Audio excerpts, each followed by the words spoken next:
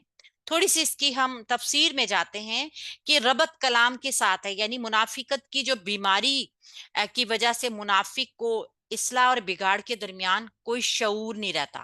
اب آپ اوپر دیکھیے کہ بیسک دیکھا جائے تو وہ فساد پھیلا رہے ہیں معاشرے میں، لیکن اصل میں وہ کیا کہہ رہے ہیں، کیونکہ ان کو شعور نہیں نہ رہا تو وہ یہ سمجھ رہے ہیں کہ ہم اصلاح کا کام کر رہے ہیں۔ اصلاح ہو یا فساد ہو، دونوں کی ابتدا انسان کے اندر موجود اس کے ضمیر سے ہوتی ہے۔ جب ضمیر بگڑتا ہے نا تو طبیعت کی اندر برائی کا ایک جذبہ پیدا ہو جاتا ہے، جو آدمی کے سب سے پہلے تو اس کے کریکٹر کے اوپر بہت نیگیٹو اثرات پیدا کرتا ہے، جس سے زیادہ تر اس کے سوچنے کا، اس کے سمجھنے کا، اس کا ایکٹ کرنے کا تمام زاویے چینج ہو جاتے ہیں۔ اور خاص طور پر وہ آدمی بعد میں نا اصلاح میں اور بگاڑ میں فرق نہیں، اس کو تمیز نہیں رہتی۔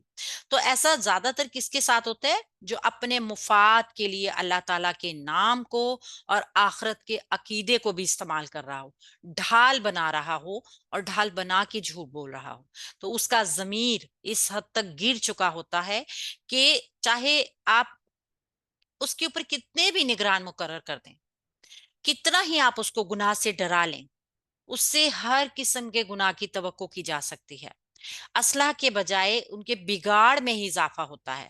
جیسا کہ ہم دیکھتے ہیں، اگر ہم اس کو پریکٹیکلی دیکھیں تو ہم معاشرے میں دیکھ رہے ہیں کہ رشوت ستانی کے انسداد کے لیے کتنے معاشرے قائم ہیں، کتنے زیادہ ہم نے ڈپارٹمنٹس بنائے ہوئے ہیں، لیکن اتنا ہی وہ محکمے والے جو ہیں وہ رشوت کا ریٹ بڑھاتے ہیں۔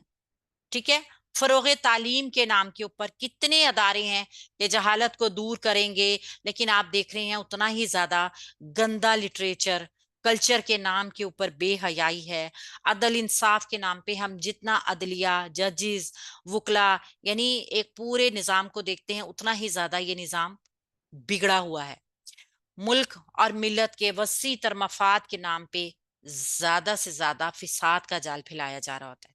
تو امن و امان کو قائم کرنے کے نام پہ بے گناہ لوگوں کا قتل عام، یہ سارا کچھ یہ اصلاح کے نام پہ ایک فساد ہی تو ہے۔ ایسی حکومتیں، افسر، ادارے سب ایک ہی طریقے سے ہوتے ہیں کہ جو امن و امان کے خلاف کام کر رہے ہوں۔ اب ہم یہی ہوتا ہے کہ اگر ہم اس طرح دیکھتے ہیں تو کوئی بھی رشوت لینے والا یا کوئی بھی غلط کام کرنے والا کبھی یہ نہیں کہے گا کہ میں واقعی غلط کام کر رہا ہوں، ہمیشہ وہی کہے گا کہ میں تو ٹھیک ہوں، میں تو معاشرے میں کسی کا کام ہی کر رہا ہوں نا، مدد ہی کر رہا ہوں نا کسی کی۔ تو اصل میں اللہ تعالیٰ نے ان کے دماغ ایسے مفلوج کر دیے ہیں کہ وہ اپنے بگاڑ کو اپنی اصلاح کا نام دے رہے ہیں، اور پھر نہ صرف اپنے کریکٹر کی خرابی کو بلکہ معاشرے کو بھی بگاڑ کے، معاشرے میں بھی عدم توازن پھیلا کر وہ اپنے آپ کو مصلح بنا رہے ہیں کہ ہم اصلاح کرنے والے ہیں، ہم مصلح ہیں، ہم معاشرے میں توازن کو ٹھیک کر رہے ہیں۔ تو یہ ہے کہ ایسا اس لیے ہوتا ہے کہ یہ لوگ فسادی ہوتے ہیں، اور حقیقی شعور نہ ہونے کی وجہ سے اصلاح اور فساد میں فرق محسوس نہیں کرتے۔ تو مسلمانوں کو حکم ہے ایسے لوگوں کے ساتھ ہوشیار رہنے کا، ٹھیک ہے، ان منافقوں سے، فسادیوں سے بچنے کا، کیونکہ دو طریقے سے یہ آپ کو نقصان پہنچا رہا ہے۔ ایک تو فسادی ہونے کے باوجود اپنے آپ کو اصلاح کرنے والا بتا رہا ہے، اور دوسرا منافقت جو ہے نا، یہ منافق یہ حقیقی سمجھ سے بالا تر ہے، لہٰذا اس سے آپ ایک مطلب کوئی بھی حد کی توقع نہیں رکھ سکتے۔ تو یہ اس دور میں بھی، اللہ کے نبی صلی اللہ علیہ وآلہ وسلم کے دور میں بھی، اللہ کے نبی کو بھی اور اللہ کے صحابہ کرام کو بھی، اللہ کے نبی کے صحابہ کو بھی یہ پیغام دیا جا رہا ہے، بتایا جا رہا ہے کہ منافق کتنے خطرناک ہیں۔ آپ دیکھیے کہ دو آیات اگر کفار کے بارے میں آئی ہیں تو 13 آیات جو ہیں وہ منافقت کے بارے میں آئی ہیں۔ اس کا مطلب کیا ہے؟ منافقت جو ہے وہ کفر سے بھی بدتر ہے، اور منافق کافر کے بھی نچلے درجے میں ہوگا دوزخ کے۔ یہ اتنا خطرناک عمل ہے۔ ہم نے اپنے آپ کو ٹٹولنا ہے۔ سب سے پہلے ہم نے اپنی ذات کے اوپر کام کر رہا ہے۔ کوئی ایسی چیز، کوئی ایسی مماثلت، کوئی ہمارے اندر تو نہیں اس طرح کا کوئی چیز پائی جا رہی وعدہ کر رہے ہیں پورا نہیں کر رہے، جھوٹ بول رہے ہیں، عہد کو توڑ رہے ہیں، ٹھیک ہے، لڑائی جھگڑا کر رہے ہیں، بد زبانی کر رہے ہیں، ایسا کوئی عمل ہمارے اندر تو نہیں پایا جا رہا. تو سب سے پہلے اپنے آپ کو اپنا محاسبہ کرنا ہے، اور پھر اس کے بعد ہم نے اپنے گھر سے اصلاح شروع کرنی ہے. اپنے گھر سے اصلاح جب ہو جاتی ہے تبھی پھر ہم معاشرے میں جاتے ہیں. ہر انسان کا سب سے پہلا جو ہے وہ اصلاح کرنے کا مرکز اس کا گھر ہے، پھر اس کا گھر جو ملک ہے اس کی اصلاح ہوتی ہے. ہر انسان جب اپنا اپنا ایک رول پلے کرتا ہے تو پھر معاشرے میں الحمدللہ جو فساد تھا وہ اصلاح کی شکل اختیار کر لیتا ہے.